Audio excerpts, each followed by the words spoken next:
Hi, water signs, Cancer, Pisces, Scorpio. This is your new moon in Gemini reading. Well, potentially yours. Only you'll know if this reading is resonant for you. And if it is, then maybe this is for you. That's funny. Right when I'm starting the reading for the water signs, a song called Cruise comes on. I love that phrase. All right. Great. Anyways, welcome. Hi. If you're new to seeing me, I'm Jess. If you're not, welcome back. Thanks for being here. So yeah, some collective guidance for this new moon in Gemini transit, which is feeling very expansive in many ways and a bit chaotic in other ways, and a bit overwhelming. You know, it's just kind of a lot of the feels going on in this transit. So I am here to bring hopefully a little guidance our way. Reading for us tonight from this is the Fifth Spirit Tarot. That's what those back of the cards look like. All right, water signs. It's a really good reading. Meaning that some parts of it are gonna be probably kind of annoying. And I'm saying this as a water sign, Scorpio. Okay, well, let's just start. We'll just start at the beginning. Okay. First we have, whoops, came in too close to that, sorry. Three of Cups.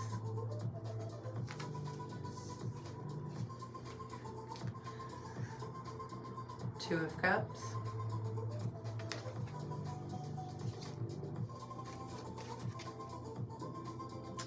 Ten of Pentacles.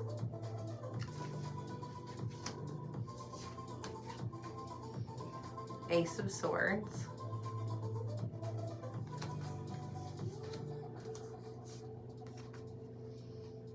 The Devil.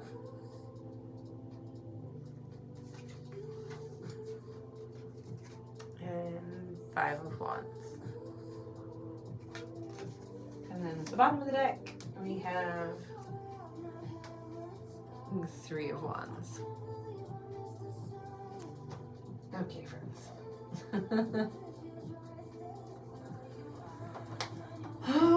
Where to start? Okay.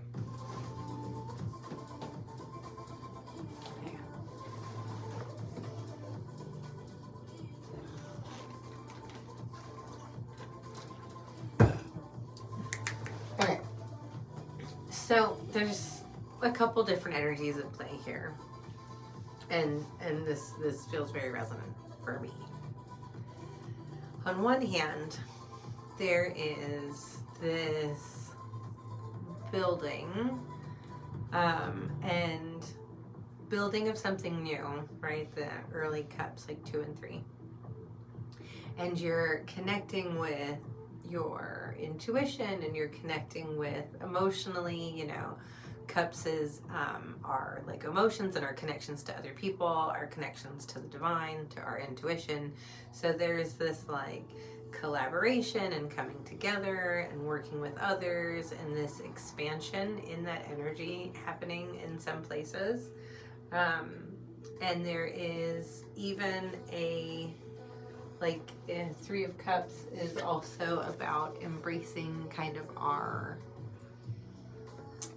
when I say feminine energy, it is not about gender or sex, but in terms of like letting ourselves receive, letting ourselves be softer, and to, you know, like let others, like threes are collaborative. So it's like letting ourselves be helped, letting ourselves, you know, be open to possibilities about working with other people and finding like support in connection in those ways. So in some ways, there's a lot of really beautiful energy at play here. And the Ace of Swords as well, you know, there's new ways of thinking that if you stop and reflect, you'll realize like, oh, you know, I see where I've maybe turned a corner in the way that I talk to myself, or in the way that I approach certain situations, or how I react, or how I think about things. Swords is our mental landscape, right? It's our mental clarity, how we think about things, how we communicate with other people. Excuse me. Aces are new breakthroughs, beginnings. And so Ace of Swords is often, you know, like new ways of seeing things, new ways of thinking about things, new ways of communicating. So all of that's beautiful, all in play. And playing too, sorry, I'm not really showing you those again. Ace of Swords. And all of that is working to support this Ten of Pentacles, which is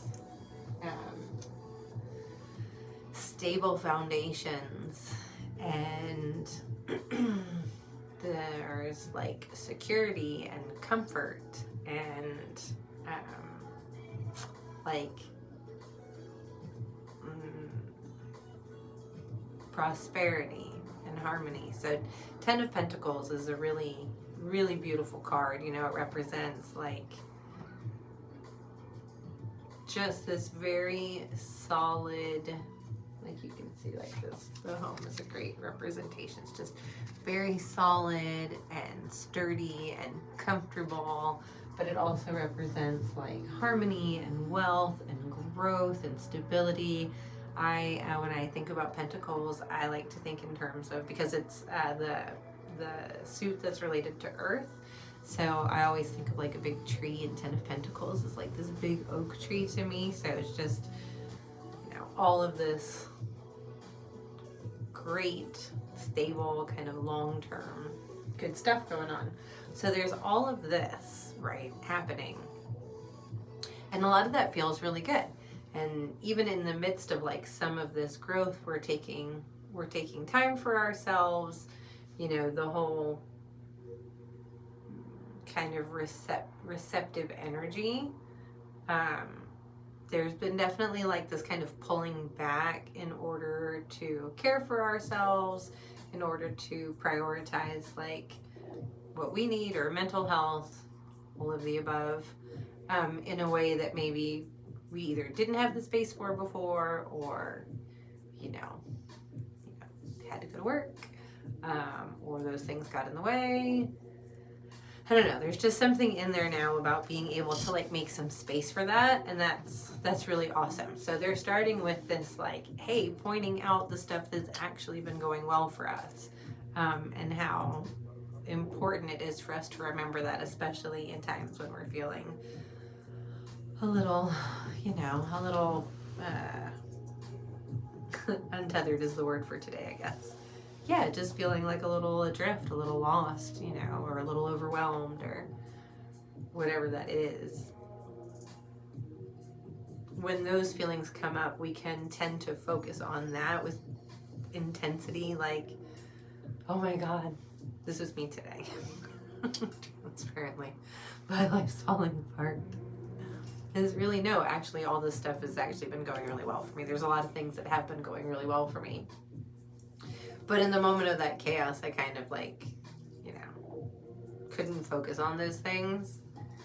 So it's interesting that the Three of Cups comes out first and not the Two, because the Three of Cups is a card that reminds us to celebrate what we have accomplished so far. It is a card of celebration and collaboration, but also like really this card specifically is like acknowledging the work that we've put into ourselves, and acknowledging like the things that are going right for ourselves, and how important it is to do that all like along our journey. And like early in the journey, right? It's only the three. They're like, wait. You gotta kind of like, you gotta be your own cheerleader the whole way. So initially this reminder that like we are doing good things. Things are growing for us and building towards something stable. And that we do have like connection, both to others and to spirit and to ourselves, to help all of this grow, and that we are, you know, that we even do kind of have a new outlook on things, and how you can see that manifesting. So there's all of that good shit happening, right? And then we kind of bump into like a day like today or a transit like whatever is going on for you if it's not this one. And we bump into the devil. Now, this is not the devil like you see in religion. The devil in tarot represents, it's our inner demons. It is the way that we keep ourselves trapped with limiting beliefs, with mindsets that don't serve us, in the ways that we talk to ourselves, in the ways that we, get discouraged. It's all of those negative habits and negative patterns of thought that keep us out of alignment with all the stuff that we really want, with all this like good shit happening. I should be able to be like, today has not been as stellar as the last like several weeks have been. Whatever, chalk it up to life and move on, instead of being like, oh my God, I'm not doing anything right and everything is falling apart and although sometimes you just kind of need to let that shit out, and I definitely did. However, the devil's reminding us not to get stuck there. It's like, it's okay to have a moment, but don't allow those moments to deceive you into thinking that is, kind of the state of affairs of everything in your life right now. Five of Wands is really like together. I mean, they're really together. They're really just representing this inner conflict. This like fighting with ourselves to move through this moment. And that's the tough part right now. Especially for a lot of us who have been, as cliche as it sounds, on a healing journey for quite a while. 1222 on the recording when I said that. We've dealt with a lot of the surface level stuff. We've dealt with some of the deeper level stuff. We've made a lot of breakthroughs through things. And those are not easy. This is not an easy journey to excavate the stuff that hurts you, and to move through that, and to figure out a way to like integrate all of that stuff and be healthy and blah blah blah. It's like the self-healing journey is not for the weak of heart. But as you go along and you do move through some stuff and you start to open up, there's all these new things that are opening up. Like the whole first half of this is like, I've healed a lot about the way that I was taught to perceive myself. I've healed a lot in how I know how to be like in connection in relation to other people. So there's been like a lot of things that I've moved through, and now it's like the lessons, the conflict, the inner shit that I'm processing. It's some big shit that's just been in there, forever, and like like in like worthiness ways, in ways that we allow ourselves to be seen. And so it can feel really daunting to feel like you've made all this progress in lots of ways, but then, find that maybe like some of your inner conflict that you're still dealing with, you're like, oh fuck, I haven't like fixed that yet. I totally thought I would have fixed that by like fixing all this other stuff. And it's just unraveling more and more and more layers, and meeting yourself in those places and healing those things. And then just when you think you're there, surprise, another layer. And that's honestly just that's the whole fucking process. You just keep doing that ad nauseum until you croak, and then back to the other side. Anyways, this is getting a little hinged. Anyways, okay to like, even though it feels uncomfortable to confront these feelings, you know, like even for me today, to like realize I was having some of the feelings that I was having, and to let myself wallow in them for a little bit, and then to, you know, share that with people I loved and have them reflect back to me the actual progress that I've made, which helped to like pull me out of this fucking being mean to myself loop and remind me that like, oh no, actually I have got a lot of new stuff going on. I do have a lot of like wonderful things in my life. Really helps. And the advice for us water signs moving forward is that getting through this conflict, the Three of Wands, this is expansion, right? So on the other side of healing this inner conflict and releasing these bonds that we keep on ourselves by, you know, keeping ourselves small or being unkind to ourselves or keeping ourselves hidden when we have talents and gifts and services that could benefit others, you know, and keeping yourself small in those ways, just that stuff doesn't serve you. And on the other side of all of that is expansion and love and growth and good shit. So reach for that instead. Don't believe the mean little voices in your head. Tell them to fuck right off. And instead, celebrate yourself a little bit. Pat yourself on the back. We made it through this day. We're showing up.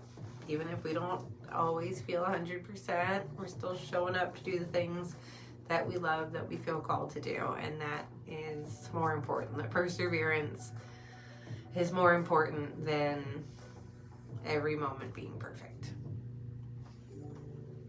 Also, I just realized that the reading opened and closed both with threes. So threes, yes, threes being important right now. That's funny. Sorry, for me personally funny, because I have a new piece of jewelry I commissioned from, shout out to my sister, the Afghan mystic Fatih, who's an amazing, gifted, intuitive psychic medium and makes all of my beautiful talismans. Okay. This is another one that she made for me. Wait, no, they're everywhere. Anyways, I commissioned a new jewelry and the numbers I got are threes. So that's funny. Spirit always be laughing at us. Even if I'm not wearing it on me, I am always keeping these pieces around me. Anyways, so threes might be significant to you too. If they are, I hope this helps. Now comes the awkward parts. Beginning and endings of the video are awkward for me, and it just is what it is. So if you're here and you rock with me, you can endure it with me, and maybe one day I'll get better at this part, but maybe not, and that's enough for today. Love you guys.